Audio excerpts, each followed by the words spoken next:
आज हम general science के टॉपिक बायोमॉलिक्यूल्स में न्यूक्लिक एसिड्स को डिस्कस करेंगे। न्यूक्लिक एसिड्स टू टाइप्स के प्रेजेंट होते हैं अब बॉडी के अंदर, that is DNA and RNA. DNA is basically deoxy ribonucleic acids and RNA is ribonucleic acid. इनका फंक्शन, बेसिक जनरल फंक्शन क्या है? They are basically concern with the heredity या जीन्स ट्रांसफ़र या जेनेटिक करेक्ट मटेरियल को store करते हैं। So one by one in दोनों को देख लेते हैं। If you are talking about before discussing it, हम इसके जनरल स्ट्रक्चर पे चले जाते हैं और उससे पहले हमें पता होना चाहिए इसके कॉन्स्टिट्यूएंट पार्टिकल्स या कॉन्स्टिट्यूएंट मॉलिक्यूल्स कौन कौन से हैं।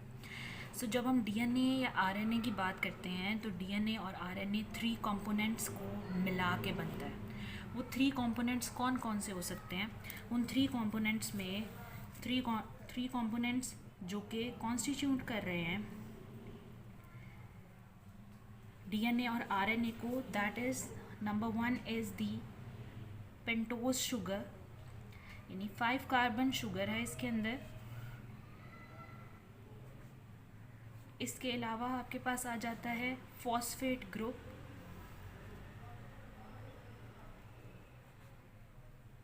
and then comes the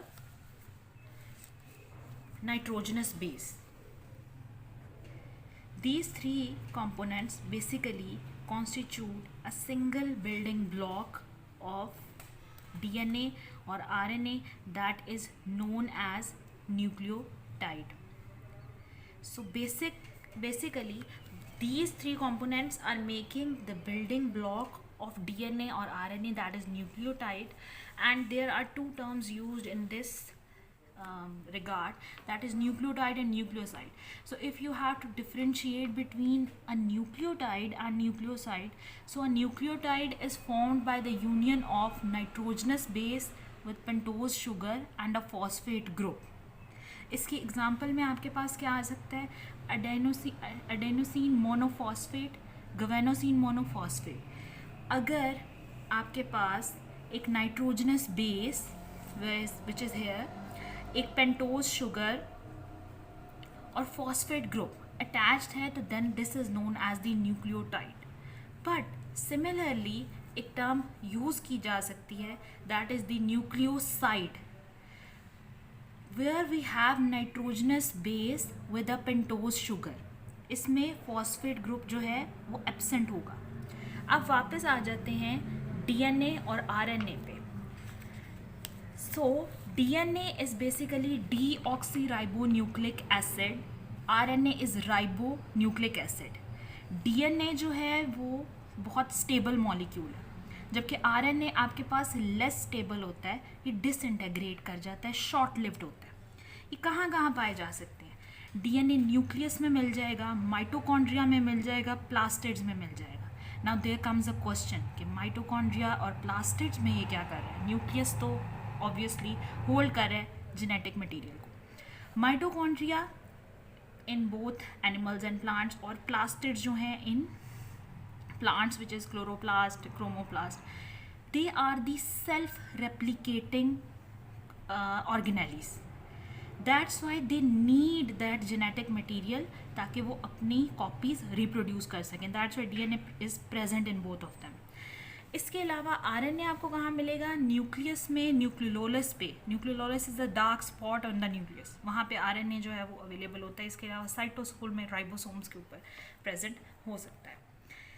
यहाँ पे एक इन्फॉर्मेशन इम्पॉर्टेंट है कि RNA is basically of 3 types. 3 types का आरएनए आपको सेल के अंदर मिल सकता है। उन 3 टाइप्स में कौन कौन सी टाइप आ जाती है? First is the messenger RNA. Messenger RNA क्या है? जो कि आपके पास इंफॉर्मेशन लेके जा रहा है, मैसेंजर है एक, कि आपने क्या, किस चीज़ की कॉपीज़ या किस चीज़ का डीएनए जो है वो आपको रेप्लिकेटेड फॉर्म में आपको इन्फॉर्मेशन चाहिए। इसके अलावा ट्रांसफ़र आरएनए है। ट्रांसफ़र आरएनए जो है वो पॉलीपेप्टाइड चेन बनाने के लिए अमाइनो एसिड्स को ट्रांसफ़र करता है। That is the function of transfer RNA. और इसके अलावा आ जाता है that is the ribosomal RNA, and ribosomal RNA is the usually present on ribosomes, और ये बेसिकली राइबोसोम्स की प्रोडक्शन रिप्रोडक्शन जो है उसको जनरेट करने में काम आता है, ये उनके अंदर मौजूद होता है। सो राइबोसोम्स बेसिकली आरएनए और प्रोटीन से बने होते हैं, तो इनका कॉन्स्टिट्यूएंट पार्टिकल होता है। अब आ जाते हैं हम इसके फंक्शन के ऊपर। फंक्शन क्या क्या है? जो डीएनए है that remains the same through out life, वो इंडिविजुअल में सेम रहता है अनलेस और अनटिल दे रिप्रोड्यूस, वो तब तक उसके अंदर आपके पास कोई वेरिएशन नहीं आती। जबकि आरएनए जो होते हैं इसके वेरिड फंक्शंस होते हैं, that is not static information, that doesn't remain the same. किसी भी इंडिविजुअल का आरएनए जो है वो through out the life same नहीं रहेगा। इसके हेरिडिटरी रोल्स हैं डीएनए के। डीएनए जो है वो जीन्स ट्रांसफ़र में जितने भी आपके जेनेटिक कैरेक्टर्स जो हैं individuals to individuals in every living being transfer होते हैं, that is the role of DNA. Now अब ये प्रोसेसेस हैं जिनके थ्रू जो है वो डीएनए और आरएनए जो है वो ट्रांसफ़र करता है इन्फॉर्मेशन। उनमें कुछ एंजाइम्स यूज़ होते हैं, उनमें पर्टिकुलर एंजाइम जो है वो डीएनए के लिए that is DNA polymerase, DNA की प्रोडक्शन के लिए, and for the production of RNA that is the RNA polymerase.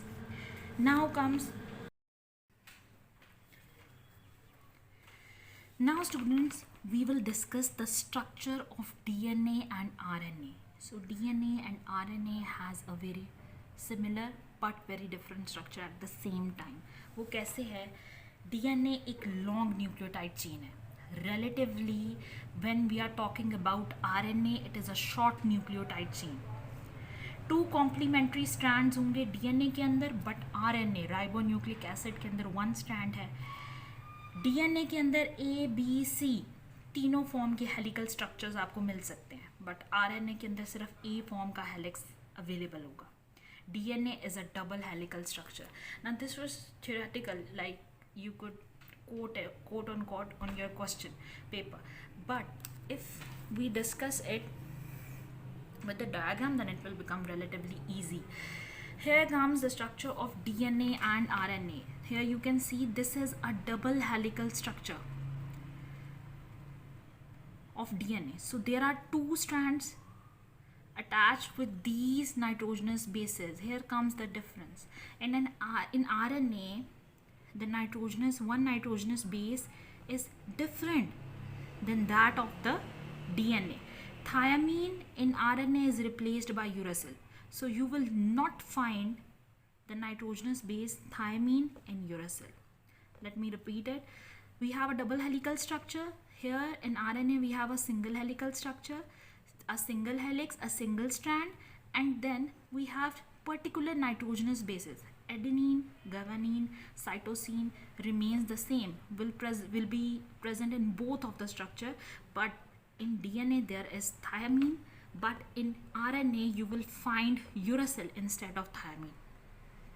Now the last thing that is of concern when we are discussing at DNA and RNA is that there is particular base pairing between the bases. That is, adenine will always make a bond with thiamine, while guanine will make a bond with cytosine. And you can see here a difference. Adenine makes a double bond and guanine makes a triple bond with cytosine. But when we are talking about RNA, here the adenine will always make a bond in the opposite strand whenever it is replicating with the uracil. So you will always find a complementary strand of uracil rather than thiamine in RNA. So let me concise it. DNA and RNA are 2 types of nucleic acids present in the individuals, in the living beings. DNA is deoxyribonucleic acid, while RNA is ribonucleic acid. DNA is stable, RNA is less stable or short-lived or disintegrate. DNA is present on chromosomes, in nucleus, mitochondria, plastids, whereas RNA will be available in nucleus, nucleolus, endoplasmic reticulum, ribosomes. So there are 3 types of RNA: messenger RNA, transfer, ribosomal RNA. They have RNA has a varied function. DNA is the static set of information. It remains same throughout an individual's life. Related enzymes जो हैं इनके DNA polymerase and RNA polymerase है, and their structure, it is a double helical structure and it is a single helix, so it is single stranded. That was all about nucleic acids. Thank you very much.